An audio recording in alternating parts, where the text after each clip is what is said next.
po madam, nandito na po yung tuta nga, nandito po sa may C3 po yan ng Caloocan. Ayan po yung isa pong tuta. So ayan po, maraming salamat. God bless po. Sige. Tuy. Umiyak po si ate po, no?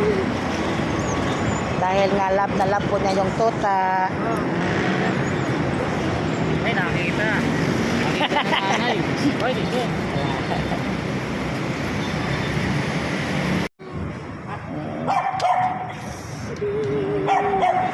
Ayan po yung umiyak po si ate dahil magkakahiwalay na po sila ng kanya pong alaga.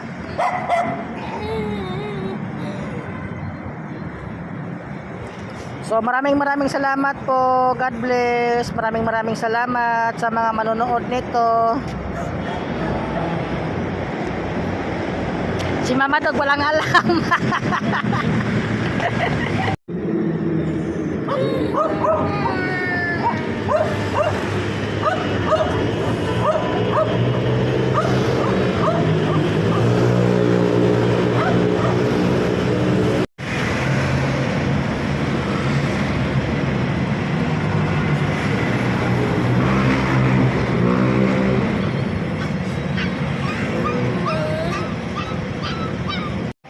So ayan na po sila, no. So saka ito yung kay kuya saka kay ate yung dalawa. Ayan po sila. Maraming salamat po. Na-rescue na po sila at gaganda na po ang buhay nila doon.